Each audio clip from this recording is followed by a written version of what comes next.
Hello दोस्तों, आपका स्वागत है मेरे चैनल नॉलेज हम में। आज हम एक फकीर और एक राजा की स्टोरी को डिस्कस करेंगे। एक बार क्या हुआ कि एक फकीर राजा के महल के बाहर से गुजर रहा था। तो उसने जो वहां के गार्ड थे ना, जो बाहर खड़े रहते हैं, उनसे कहा कि भाई, आजकल इस सराय के घर में कौन रह रहा है।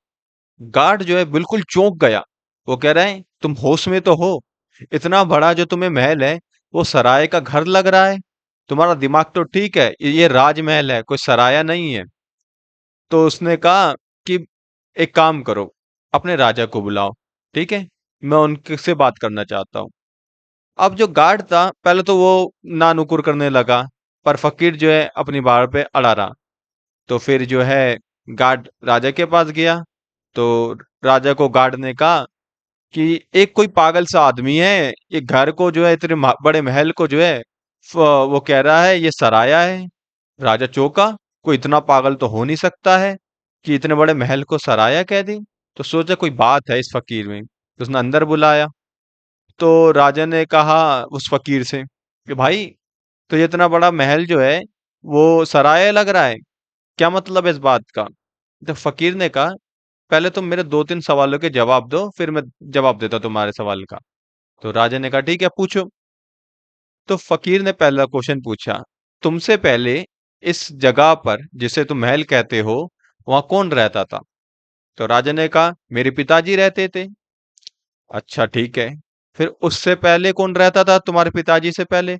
वो कह रहा है, मेरे ग्रैंडफादर रहते थे, दादा। फिर उससे पहले मेरे और पूर्वज रहते थे। फिर फकीर ने आखिर में पूछा, वो सब रहते थे ना, अब वो कहाँ हैं, जरा बताओगे? इस जवाब ने राजा को सोचने पे मजबूर कर दिया, क्योंकि वो सब तो अब मर चुके थे। फिर फकीर ने कहा, जैसे हम एक सराय के अंदर कुछ देर रहते हैं और फिर वहां से चले जाते हैं, ये जीवन भी, ये तुम्हारा महल भी एक सराया है। ये हम कुछ दिनों के लिए रहने आए हैं। कोई 4 दिन रहता है, कि कोई 60 साल रहता है, कोई 50 साल रहता है। पर इवेंचुअली हम सब इस सराय को छोड़कर हमेशा के लिए चले जाते हैं। यहाँ कोई अपना घर नहीं बना पाता है। मैंने एक ओशो की कहानी सुनी थी, उसे कनेक्ट करके देखते हैं।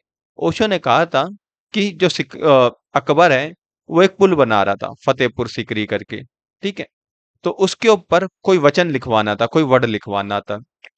तो उन्होंने जीसस का एक शब्द लिखवाया, कि और जीसस का शब्द क्या था?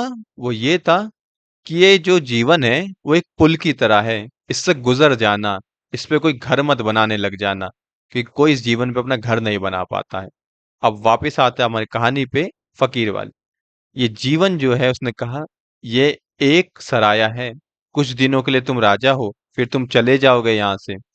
कुछ दिनों के लिए तुम्हारे पिताजी यहाँ थे, वो भी चले गए, तुम भी चले जाओगे और मैं भी चला जाऊंगा। तो क्यों इस दुनिया की भाग दौड़ में इतना पागल होके बैठे हो? क्यों और पाना है के पीछे पागल हो रहे हो? क्या तुम्हें जीवन का सत्य नहीं दिखता कि हर दिन, हर पल लाखों करोड़ों लोग इस दुनिया से जा रहे हैं?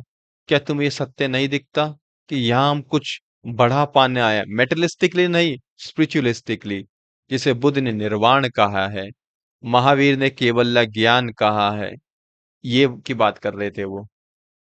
अब अगर हम अपनी लाइफ में भी देखें, आपको नहीं लगता हम भी एक सराय में ही तो जी रहे हैं? आज हम हैं, कल नहीं रहेंगे। तो पाया क्या, मिला क्या, बटोरा क्या? ये क्वेश्चन आपको खुद से पूछना चाहिए। मैं तो अभी भी मानता हूं कि हमारा जीवन का अंतिम उद्देश्य बुद्ध का निर्वाण है, फिर से आना ना पड़े इस जीवन में। एक फिलोसोफर हुए, उनका नाम था शोपनहावर। वो कहते थे, ये जीवन जो है दुख से भरा हुआ है। बुद्ध ने भी यही कहा, जीवन दुख से भरा हुआ है।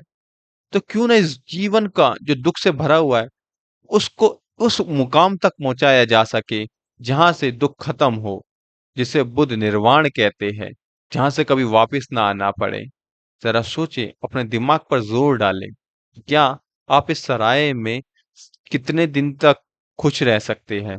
क्या आपको नहीं लगता कोई एक बात है आपके भीतर दिल के, जो कह रही है कि कुछ है जो मेटलिज्म से बड़ा है, कुछ है जो पैसा, सोना, स्टेटस, पोजीशन, पद इनसे बड़ा है, जिसे पाने के लिए आपका मन बेचैन हो रहा है।